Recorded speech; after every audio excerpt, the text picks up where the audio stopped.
This might be the most ridiculous play you'll see all season because a player just blocked a shot, not with his hands, not with his body, but with his shoe. Yeah, his actual shoe.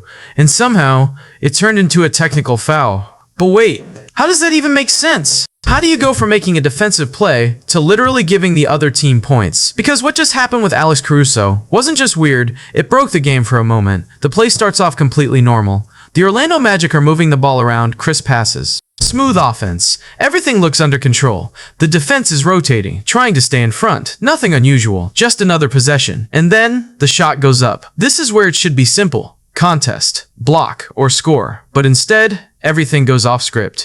Because as the ball is in the air, Alex Caruso reacts. No hesitation, no thinking, just pure instinct. But instead of contesting with his hand, he swings with his shoe. And somehow, he actually hits the ball. For a split second, nobody reacts. Not the players, not the commentators, not even the refs. It's like the entire arena freezes, trying to process what they just saw. Because this isn't basketball anymore, this is chaos. Then the whistles come in, and now everyone knows. Something isn't right.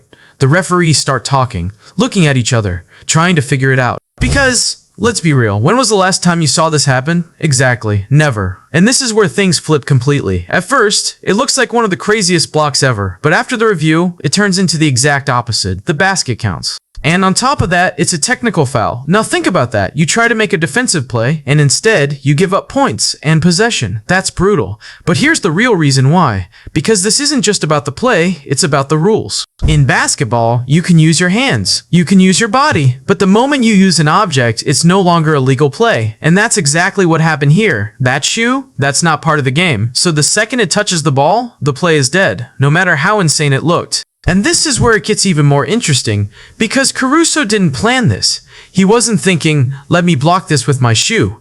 This was instinct. The ball is in the air. You react. That's it. But in that split second, that instinct turns into a mistake. And in the NBA, those tiny mistakes can turn into big consequences. Now here's the funniest part. Even the commentators couldn't believe it. They're watching the replay like, did he actually just do that? Running it back again, still confused. Because this isn't something you prepare for. Coaches don't teach this. Refs don't expect this. It just happens once in a blue moon. And that's why this moment hits different. Because it's not about skill. It's not about strategy. It's about randomness. Pure, unpredictable chaos. 1 second, it's a normal NBA possession. The next, you're watching a guy block a shot with his shoe and getting penalized for it. That's the NBA sometimes, where the smallest, weirdest moment can completely flip a play. And just like that, instead of a highlight, Caruso ends up with a technical. Instead of a stop, the Magic get points. And everyone watching is left thinking, what did I just see? Because sometimes, it's not the biggest dunk or the game-winning shot that goes viral. It's the moment that makes absolutely no sense. And this was one of those moments where basketball logic just disappears and chaos takes over, and somehow a shoe becomes the most important part of the play.